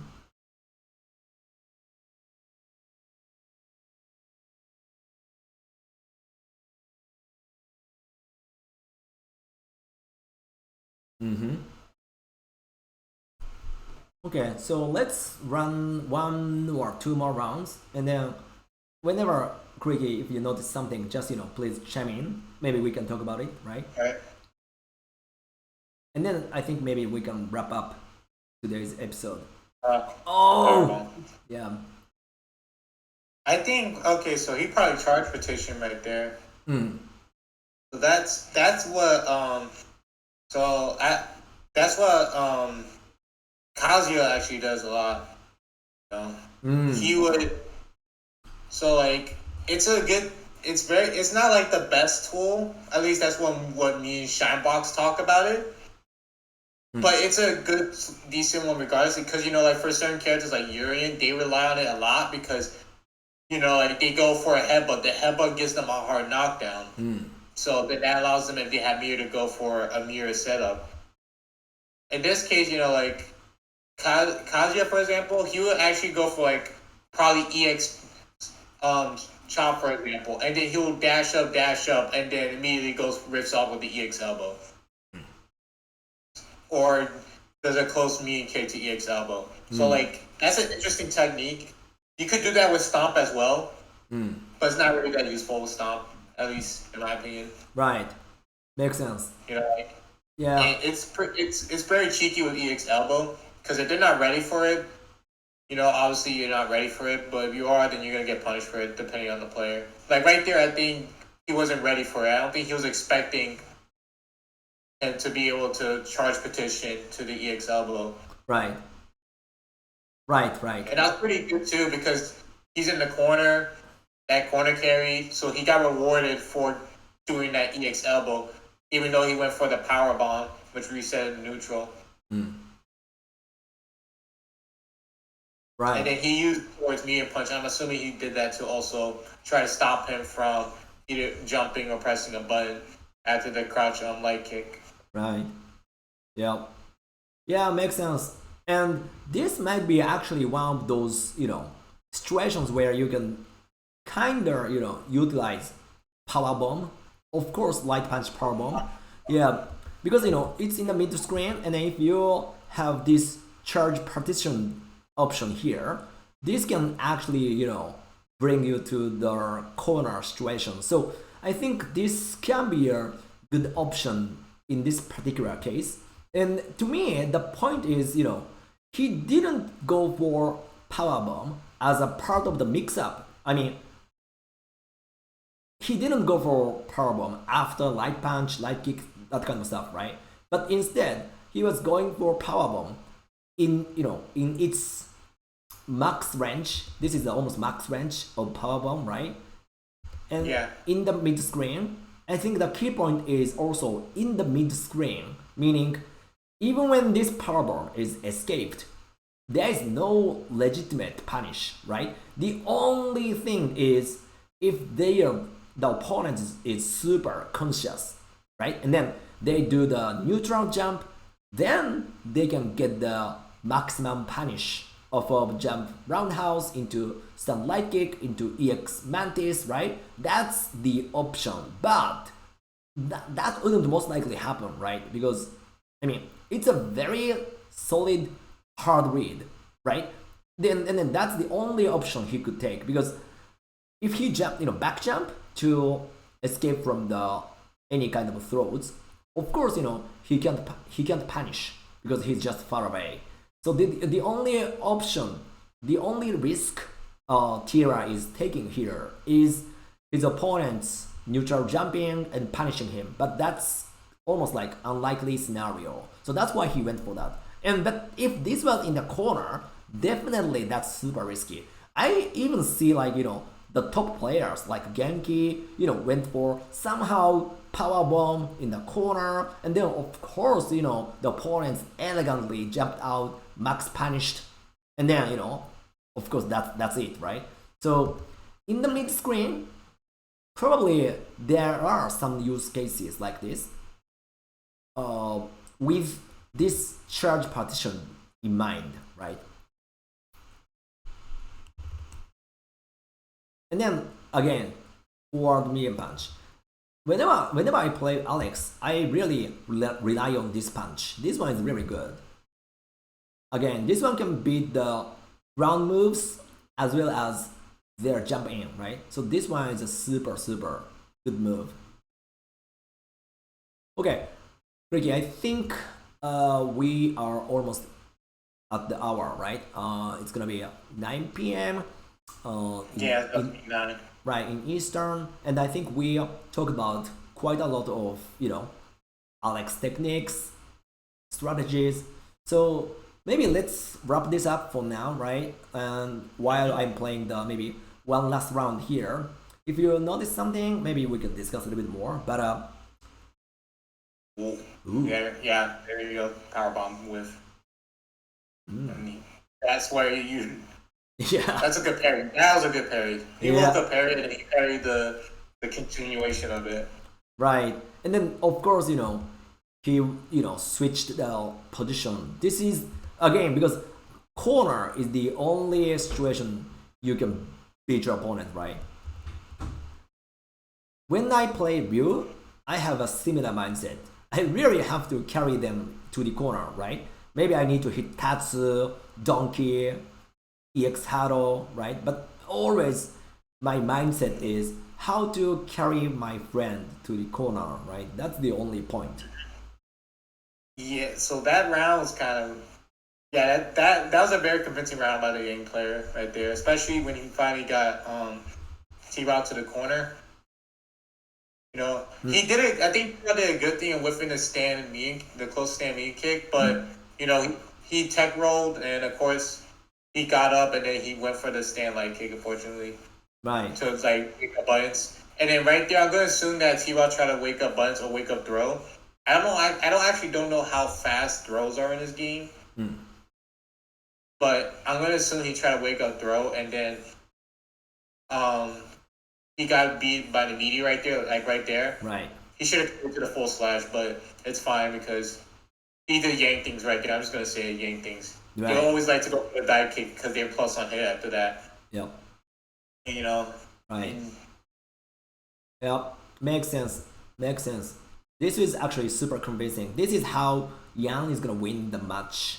And Creaky, maybe this is gonna be the last point, but to your question, the throw setup in this game is the fastest. It's the fastest among all other tools, right? The throw is gonna set up on the third frame. Third, right? Not fifth, not eighth, right? It's third, right? Because this is third strike, okay? So basically third strike means this game is a throw game, grappler's game, okay? And then when you do Kara, it's gonna be, there is gonna be an additional one frame because you are doing the Kara, right? But throw is pretty fast in this game because regular buttons like medium punch, medium kick will at least take 6 frames, 7 frames, 8 frames, right? So starting on the third frame is pretty fast in this game. And then throw can, I'm not sure if you know that, but this game has a system called priority system where each button and each move has its own priority, and then based on that, when the trade happens, which move is gonna win is gonna be decided based on this priority. It's very simple. The stronger button can beat the weaker button, right? Let's say, maybe you might know that. If Fierce and Medium Punch both, let's say, trading, and always Fierce is gonna win in that situation. That's why Chun-Li's back Fierce, Dudley's roundhouse, those are super strong because that has the highest priority. Outside of specials and supers, right? Those are a different story. But even including specials and supers, actually throw has the highest priority among all tools. I know maybe you might have seen that, but let's say you throw Dudley, right? And then they do the corkscrew brawl, SA3, right? That's not throw invincible. Therefore, if those two are trading each other, always throw is gonna win. The throw is gonna win. The throw has the highest priority. So even when they're, it's gonna trade with Fierce, Chun's back Fierce, Dudley's roundhouse, as long as your throw is already active, it's gonna always beat any other moves outside of invincible moves, right? Because definitely some DPs are invincible, right? EX DP, right? Or even like some super arts, right? Super arts has an invincibility, so that's a different story. But throw is really strong. Everything in this game revolves around throw because of this reason. That's why I said let's use throw as opposed to command grab, right? You are not Makoto, you are not twins, right? You are actually a little muscular guy from New York, which has the worst command grab in the game, right? Maybe along with Q. So you guys really shouldn't use command grab. And then let's prioritize Kara throw. Let's implement Kara throw more. It's very strong.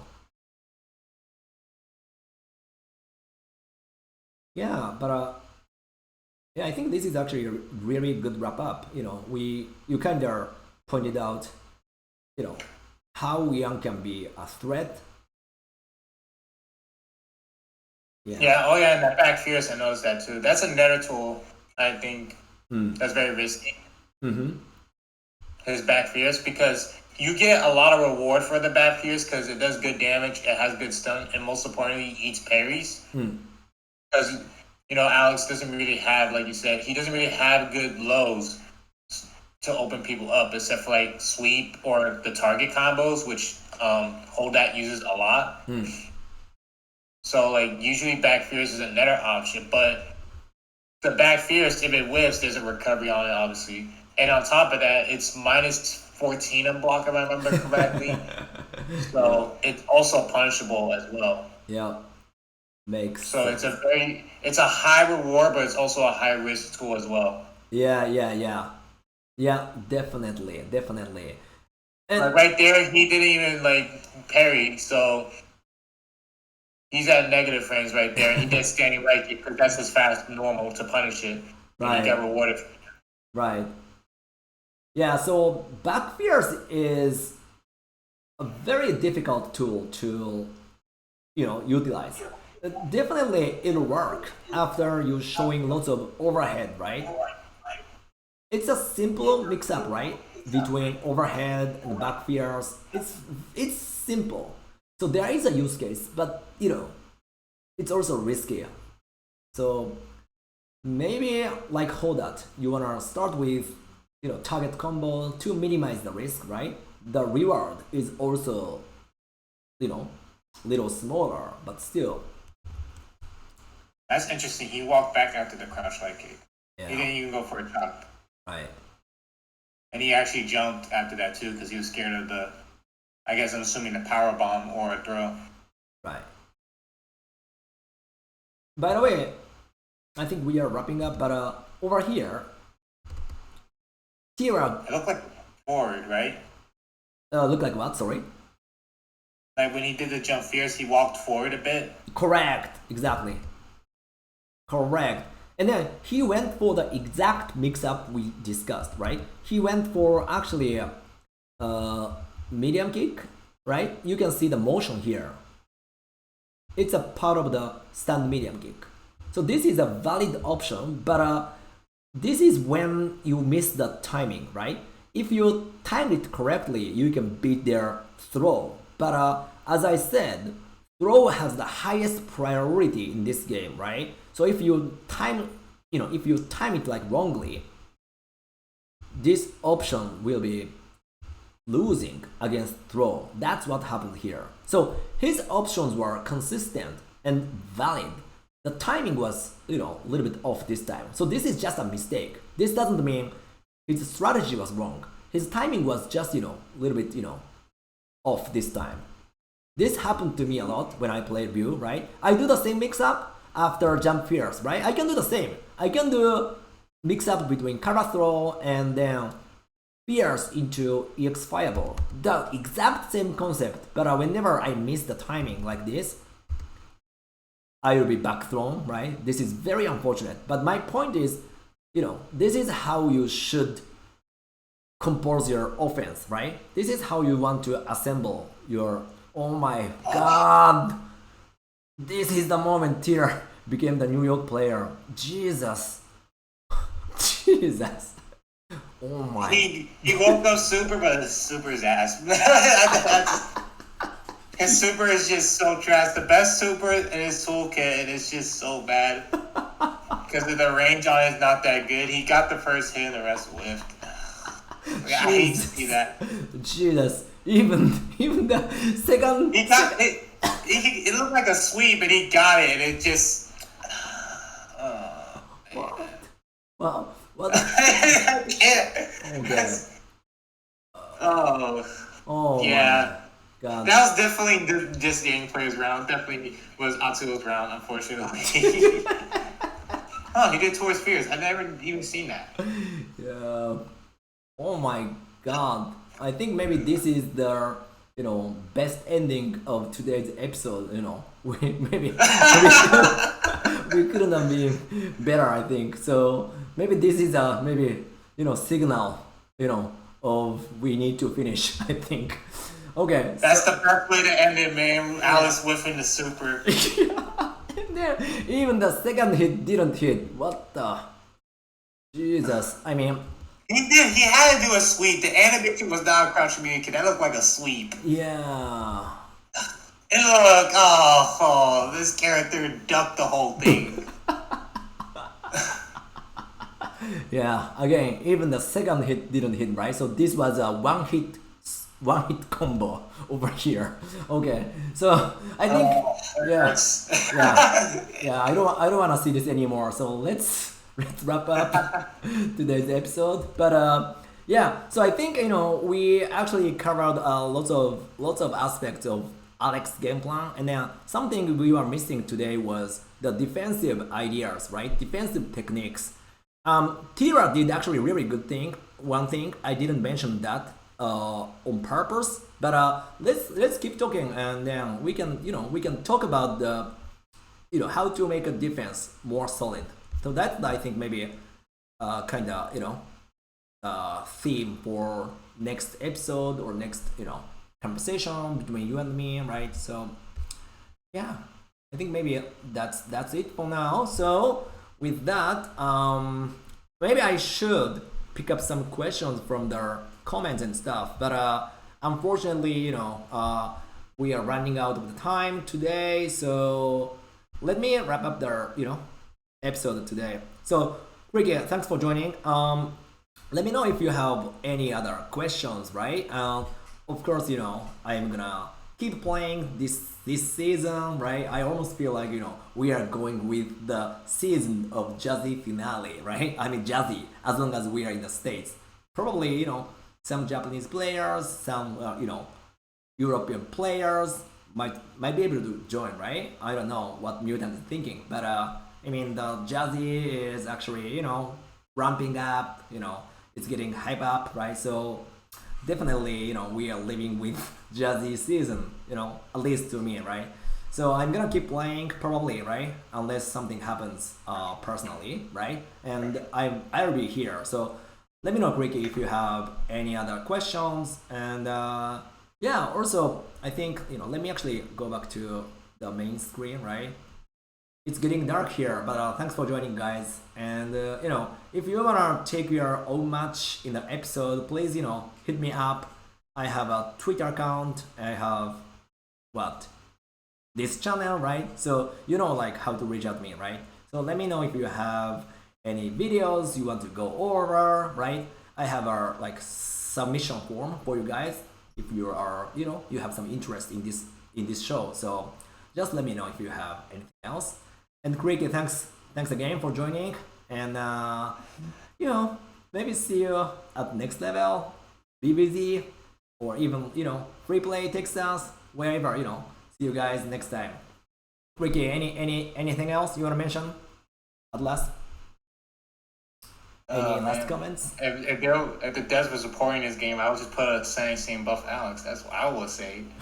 But Yeah. Thank you for having me on the show. It's much appreciated. It was a long time coming because I know he was busy, so it was fine. So I'm glad that I was on the show. We went over some stuff. I definitely will try to practice that stuff and implement it more into my plan. Yeah. The Alex players in New York are getting stronger each day. Definitely.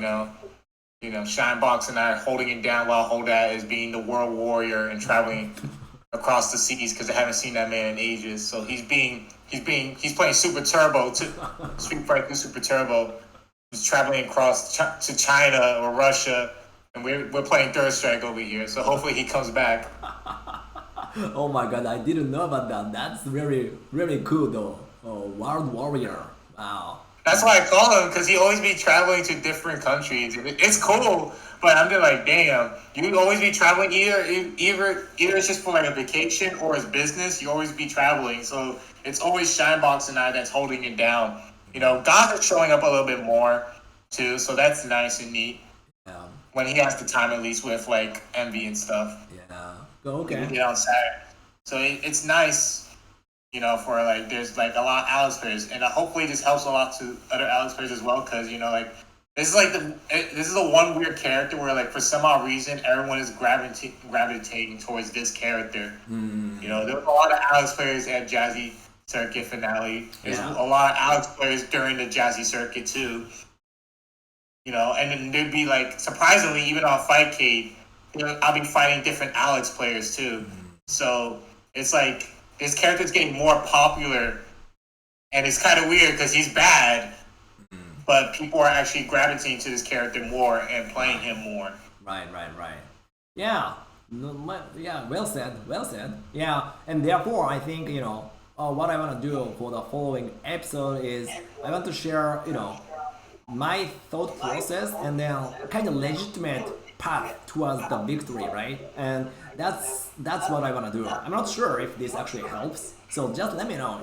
If you feel like this ain't shit, just let me know, okay? And then if you feel like, oh, this actually makes sense, I want to understand this part a little bit more, also give me some feedback, right?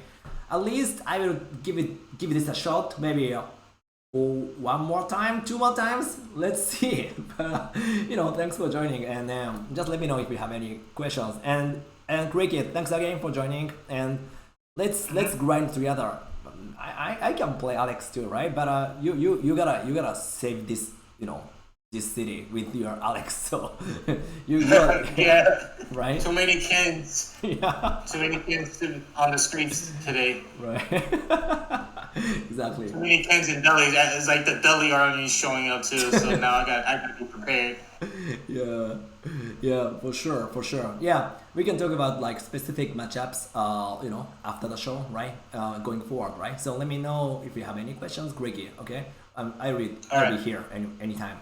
So, okay, thanks guys, thanks for watching, and see you very next time.